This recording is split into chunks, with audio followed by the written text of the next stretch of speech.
Okay, this video is not going to be as fun, but I wanted to go over like the new ritual of getting your dogs out of their crates and through doorways, because it's a huge part of the training. I thought that the midweek went really well, and we really got to kind of get you a high level of awareness of the ear movement, which is going to play a huge part in how to handle them outdoors.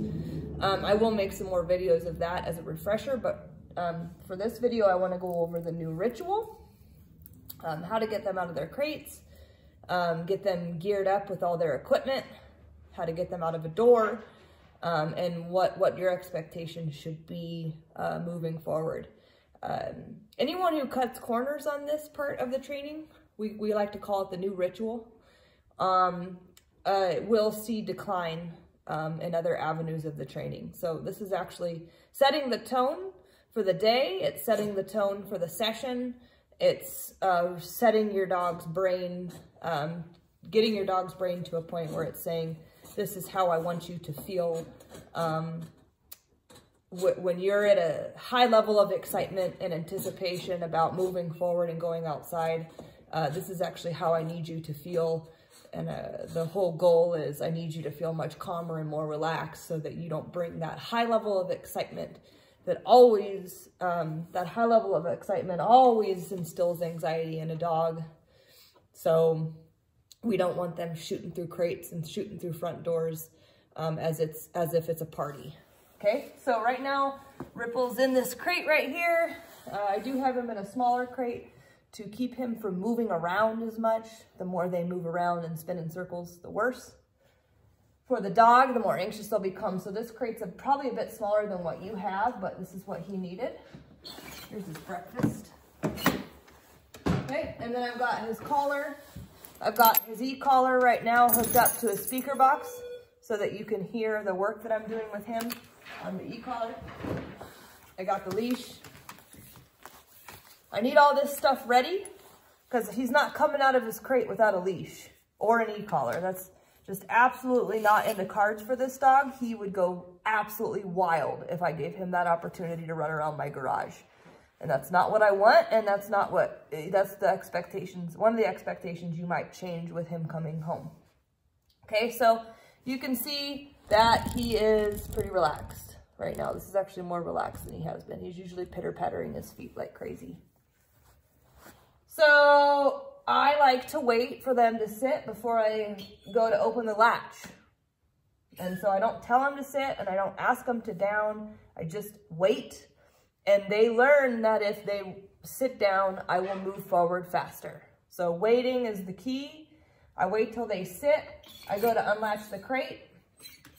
If at any point between me unlatching the crate and opening the door, they break their sit, I am going to close it and start over again. So that the sit needs to be maintained until I ask them to come out of the crate. And it looks like maybe you've been doing this with him because he was pretty good at it right from the start. So once I get that, I'm going to move this back just a little bit because he's going to come out like a dingus. Once I get this level of compliance, I'm going to say, okay, let's go, buddy. Come on. And lasso him up. Come on. So right now he's showing hesitation, and I think it's because ever since the midweek, he has been a bit more controlling. He hasn't particularly cared for the level of control that I showed the first week. After seeing you guys, I think he kind of got a taste of like, I don't know if I really want to listen to the humans. So very common for post midweek. Come on, buddy. Come on, let's go. Good. Lasso him up, and then I'm going to hold my leash short. See if I can't get a better angle here. There you go. I'm going to hold my leash short and keep him in a sit. So, Strider, quiet.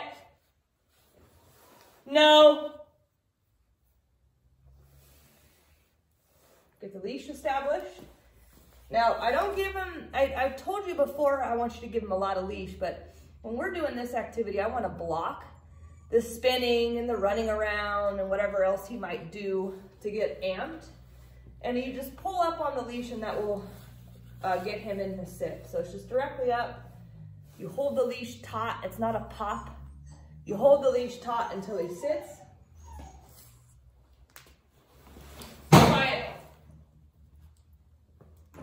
There was a shoe on Strider's crate right there. Now I'm going to put an e-collar on. Wiggly hands create wiggly dogs. So the more he shows me a wiggle, I'm gonna stop moving, right? He's got so much hair, you really gotta get in there and move that e-collar around and make sure the hair is not blocking the contact points from his skin. I'm kind of pulling his hair out here. Really making sure I get a good connection. Okay, good. Now, I don't like to turn the video on and off, so I apologize for the shakiness of the video, but shh, I'm gonna move this to a different area here. Shh.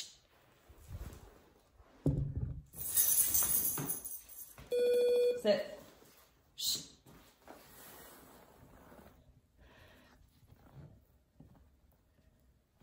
Okay.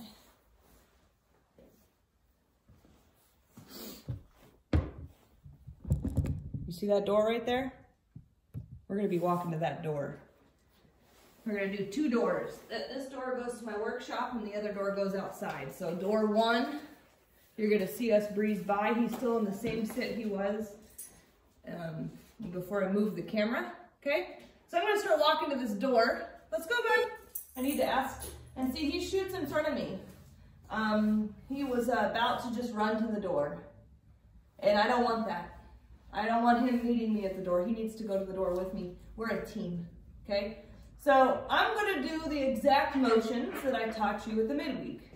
If I move forward, let's go, and he shoots forward, I'm gonna stop walking, take a step back, he doesn't have to be a lot of steps back, especially inside, because a lot of times we only have so much room to move. And then I'm gonna say, Ripple, come here and line him up with me again. And then say, let's go, and see if he can't meet me at the door. So you see right now, we are at the doorway together. He is not sitting here like this, going, let me out, I don't want to be in here anymore. And that's a bossy conversation. That's very obvious when you look at the dog. The dog is telling you what to do, and that's exactly what we're trying to avoid. Let's go, because if I get the dog to stop trying to tell me what to do and instead listen to what I want it to do, I'm going to be able to influence it around dogs, right? So step one of proper door etiquette is meet me at the door together. Anytime he tries to get there first, it's your job with a very loose leash to back up, call him back to you, regroup him up in that here position, and walk to the door again until you get exactly what you want. Phase two of door work is you're going to twist the doorknob, and he broke his sit. Right when I twisted the doorknob, that got him very anticipatory and excited. This is a very mild version of what I would normally get. Usually he would be at the door by now, so he's improved. But if you rewind it, you get a little bit of a, and then he resets himself in a sit. So we're getting a lot of thought now. Okay, am I supposed to move forward? No, I'll stay in a sit. Huge progress, right? But for you guys, what I want you to do is the moment you twist that doorknob, if you get any anticipation at all, you're gonna go, let's go, move him into a circle like this, sit, and do the doorknob again until he doesn't do that. So anytime I'm asking the dog of something and I don't get what I want, I restart to the point where they failed. I don't restart all the way from the beginning necessarily. I just go back over the step that I don't agree with until I agree with it, okay? So now the doorknob has been twisted, the door is open slightly. Phase three, door open. And you'll notice I'm giving him an option here. So I'm not hovering over him like this, that's pressure. I'm actually allowing him to make a choice. And 2 days ago, I should have made this video because he shot out the door. Now he doesn't. So huge progress. Actually, like 3 days ago, he was shooting out the door. Now, that's step three. Step four, eye contact. Step five, right when I get the eye contact, I'm going to ask him to here.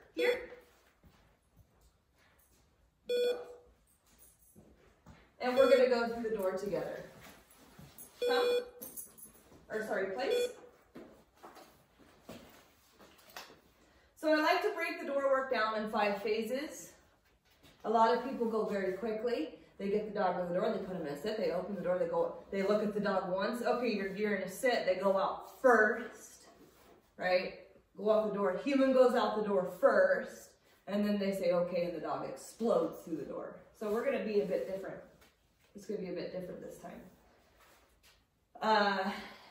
We're gonna break it down into phases. Again, he walks through the door with you. Sit, you open the doorknob, pause, what's he gonna do? If he stays, you open the door, pause, what's he gonna do? Eye contact, here through the door. You're gonna walk through the door together. We're gonna build a team relationship based on him following you, not necessarily I'm gonna go through the door first, although that you are going through the door first as a team. So you still keep that consistent, but it's a bit different because that going through the door together prevents the explosion out the door, which is what I'm trying to do. So I'm gonna go over that real quick because he doesn't explode through this door. He might the next, but if I go here through the door and he goes shoot and he shoots through the door, see right now he knows he's not supposed to. Door open doesn't mean go anymore to him. But if he were to shoot through the door, I would actually back up, come here, and go through the door together. And anytime I get that forward, I'm gonna stop, take a step back, ask him to regroup with me in a here, and try it again. This is gonna prevent that explosive, anticipatory behavior you guys have been experiencing. Let's go. Please. Anticipation, as I told you guys, plays a huge role in reactivity.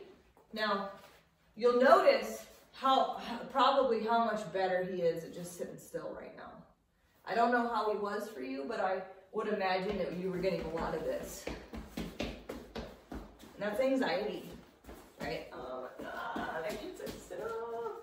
And then anxiety leads to anticipation. Oh, the door's opening. Oh, the door's opening. Oh my God. Oh my God. Oh my God. So those two things can sometimes very much coincide with one another, right? And then if you rewind the video, you'll see that he's doing better already on place, but when I put him on place the first time, can I get off? And he just does this pitter-patter thing. When we start to see that go away, we're onto something. The more you wait for calm, the more it'll go away.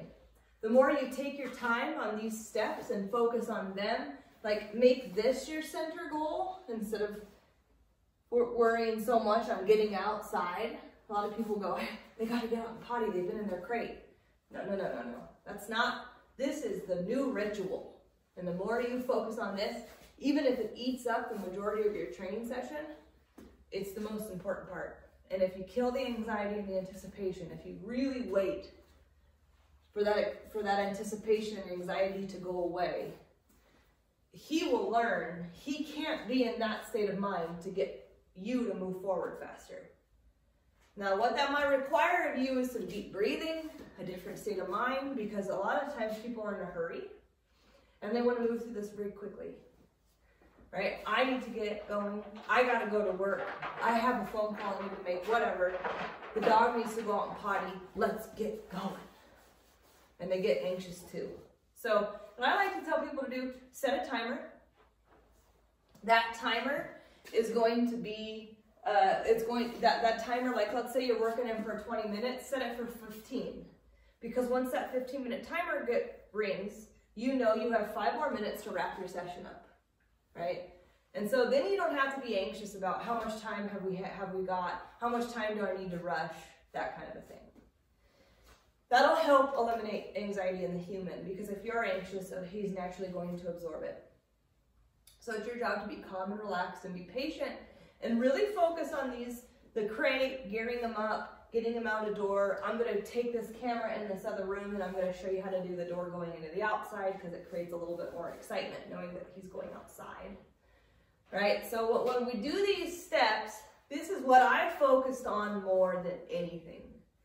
Yes, I need to expose him to dogs. Yes, he needs to learn how to walk in a heel.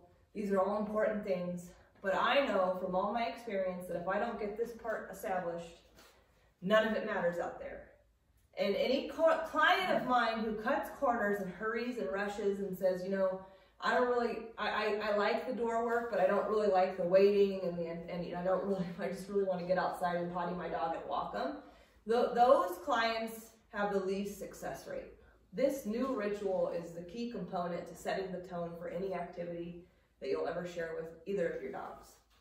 If you get both of them established really well when we put them together, it won't be as pretty naturally because they're going to feed off of each other. But you'll be able to have much more success if you get both of this concept established with both of them. And they're both just sitting there patiently waiting. Door open doesn't mean go. My mom and dad will let me know when we're going to be going through the door together. So you guys get whining, pitter-pattering, a lot of movement, a lot of breaking of commands. It's your job to go backtrack a little bit, start over, slow down, wait, and try to recreate this calmer state of mind you're seeing in Ripple before you enter and exit a doorway or get him out of his crate. So I'm going to move this and the speaker box out here, place, so you can see that door now. Speaker box is right here. I'm going to lower this a bit so you can see what Ripple's doing. Okay, now we're going to go do this door.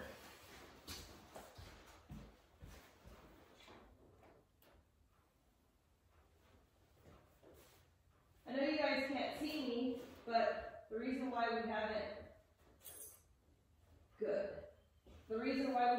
started moving forward yet is because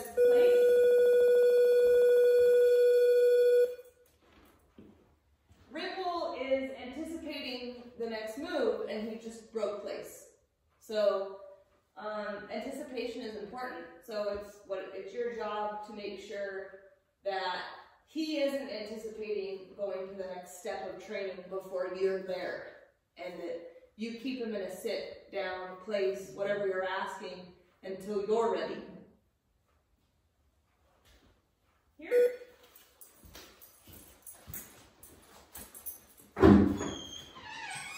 So again, we walk through the door together, and you'll see that I'm not actually having to do much anymore because he's doing so well.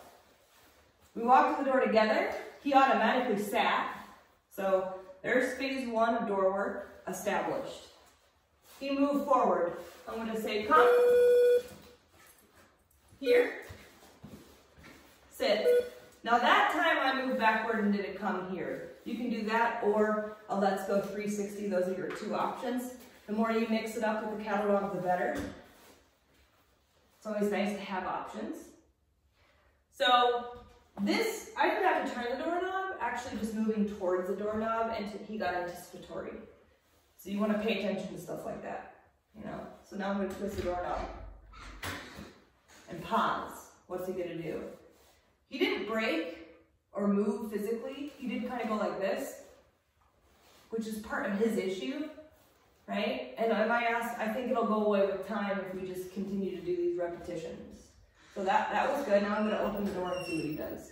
This door is always harder for him because it's leading out into the outside world. Door open, pause, wait for eye contact. Once I get it, here. Good job, buddy. Let's go.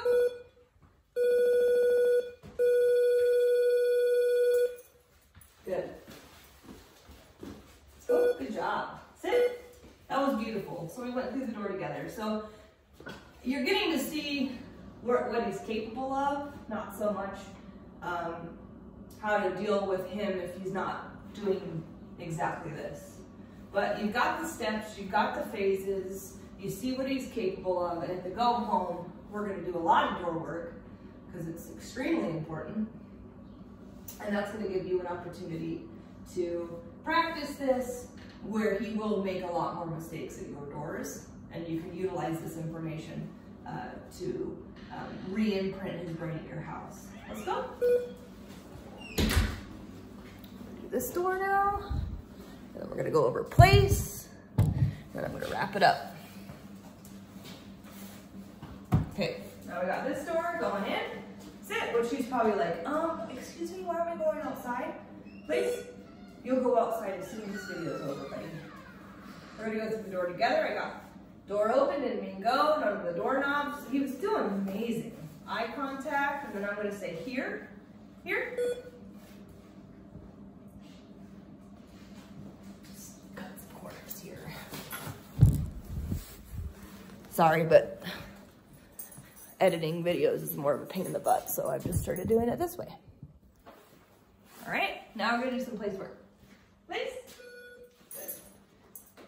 Now, really, I know you know place. I know he knows place, but he doesn't know stay very well. He knows